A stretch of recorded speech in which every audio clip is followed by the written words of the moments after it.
ایک اعزاز تمہارا ہے اور ایک اعزاز میرا ہے۔ تمہارا اعزاز یہ ہے کہ تم حضور کے ناخوان سے آبی ہو، اور میرا اعزاز یہ ہے کہ میں نے حضور کی معیت میں حج کیا ہوا۔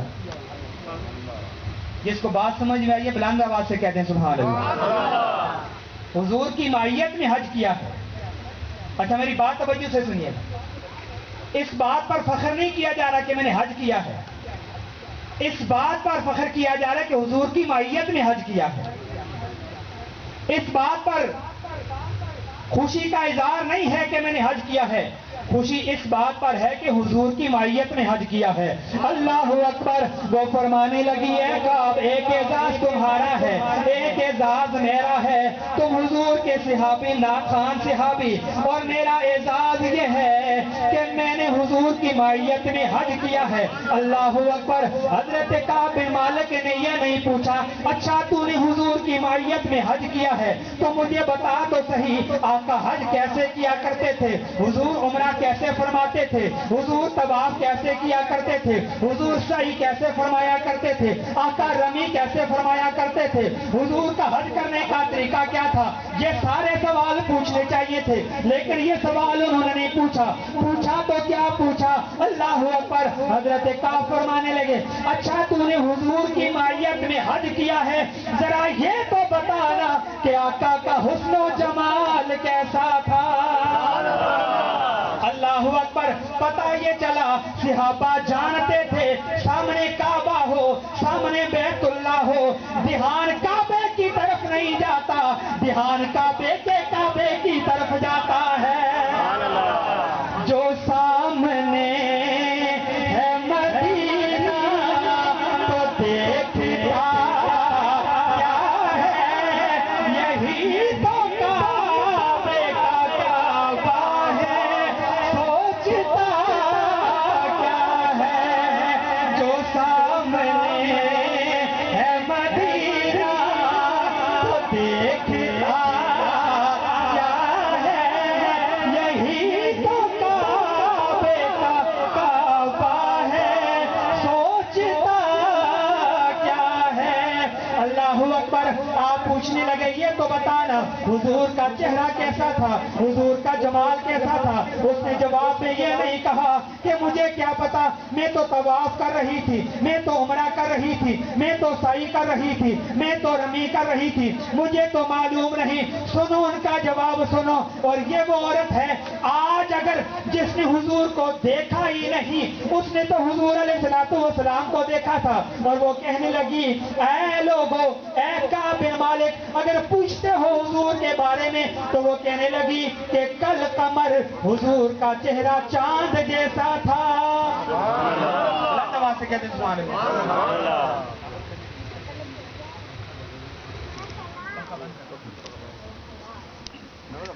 اللہ اکبر۔ وہ کہنے لگی کل قمر حضور کا چہرہ چاند جیسا تھا۔ جس کو حضور کا حسن دیکھ کے نہ سن کے خوشی ہوتی ہے بلند آواز سے کہتے ہیں سبحان اللہ۔ اللہ اکبر۔ کہنے لگی کل قمر حضور کا چہرہ چاند جیسا تھا، لیکن تسلی نہیں ہوئی۔ چاند تو کہہ دیا لیکن تسلی نہیں ہوئی، اس لیے کہ قسم ہے مجھے رب ذوالجلال کی لوگوں، یہ جو آسمان والا چاند ہے یہ بھی حسن کی خیرات مدینے والے چاند سے لیتا ہے۔ اللہ اکبر۔ وہ کہنے لگی کل قمر حضور کا چہرہ چاند جیسا تھا، تسلی نہیں ہوئی۔ پھر کہنے لگی لیلۃ البدر چاند جیسا ہی نہیں تھا بلکہ 14ویں کے چاند جیسا تھا۔ اللہ تکبیر، نعرہ رسالت، نعرہ حیدری، جشن عید میلاد النبی۔ اللہ اکبر۔ پہلے لگی چاند جیسا تھا، تسلی نہیں ہوئی۔ پھر کہنے لگی 14ویں کے چاند جیسا تھا، پھر بھی تسلی نہیں ہوئی کہ بات بنی نہیں ہے۔ تعریف تو کر دی ہے پر تعریف کا حق ادا نہیں ہوا۔ اس نے تو حضور کا جمال دیکھا تھا نا، اس نے تو حضور کا حسن آنکھوں سے دیکھا تھا۔ آج جس نے آنکھوں سے، ظاہری آنکھوں سے آقا کو دیکھا ہی نہیں، وہ بن دیکھے یہ کہتا ہے کہ چاند سے تشبیہ دینا یہ بھی کوئی انصاف ہے۔ چاند سے تشبیہ دینا یہ بھی کوئی انصاف ہے، ارے چاند میں تو داغ ہے، مدنی کا چہرہ صاف ہے۔ اللہ اکبر، کہنے لگی کل قمر، حضور کا چہرہ چاند جیسا تھا، تسلی نہیں ہوئی، پھر کہنے لگی لیلۃ البدر، صرف چاند جیسا نہیں بلکہ 14ویں کے چاند جیسا، پھر بھی تسلی نہیں ہوئی تو کہنے لگی لم ارا مثلہ قبلہ ولا بعدا، ان جیسا حسین اللہ نے نہ پہلوں میں بھیجا ہے نہ بعد والوں میں بھیجا ہے۔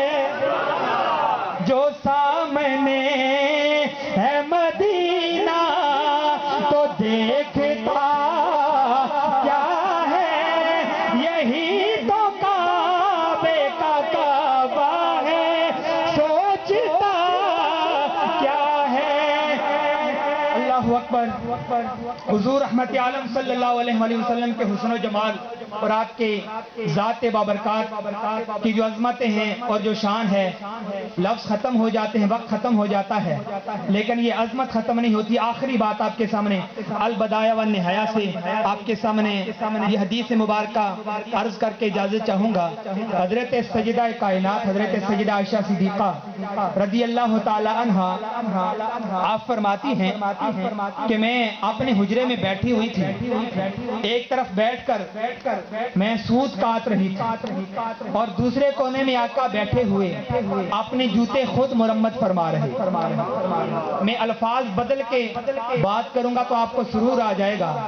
ایک طرف ملکہ کونین ہے اور دوسری طرف شہنشاہ کونین ہے، ادھر اپنے ہاتھوں سے سود کاٹ رہی ہیں، ادھر اپنے ہاتھوں سے جوتے مرمت فرمائے جا رہے ہیں۔ آج اگر کسی کو چھوٹی سی عزت مل جائے نا، وہ اپنا کام اپنے ہاتھوں سے کرنا اپنی توہین سمجھتا ہے۔ ذرا سیرت مصطفیٰ کو تو دیکھو کہ آقا جو جتنا رب کے قریب ہوتا ہے اس کے اندر اتنی ہی عاجزی آیا کرتی ہے۔ حضور سب سے زیادہ رب کے قریب تھے اور حضور سے زیادہ پھر عاجزی کرنے والا کوئی دوسرا بھی نہیں تھا۔ اللہ خود فرماتا ہے کہ لا يحب المستكبرین، وہ کبھی تکبر کرنے والوں کو پسند نہیں فرماتا ہے۔ تکبر شیطان کی صفت ہے۔ ابا واستکبر وکان من الکافرین، تکبر کیا، لعین ہوا، برباد ہوا۔ انسان کو چاہیے کہ عاجزی اختیار کرے، نرمی اختیار کرے، اور جب عاجزی اختیار کریں گے ہر کوئی آپ سے محبت کرے گا۔ تکبر سے پیش آئیں گے۔ حضور علیہ السلام کے صحابہ فرماتے ہیں آقا جب اپنے غلاموں سے مخاطب ہوتے اذا التفت کاملا، حضور جب کسی کے ساتھ مخاطب ہوتے پوری طرح مخاطب ہوتے، یہ نہیں کہ سلام ادھر کر رہے ہیں تو منہ ادھر ہے، منہ ادھر ہے اور سلام ادھر کر رہے ہیں، نہیں، حضور علیہ السلام پوری طرح مخاطب ہوتے ہیں۔ میرا یہ موضوع نہیں ہے، عرض یہ کر رہا تھا کہ حضرت عائشہ صدیقہ رضی اللہ تعالی عنہا فرماتی ہیں کہ حضور اپنے جوتے خود مرمت کر رہے ہیں اور میں سود کاٹ رہی ہوں۔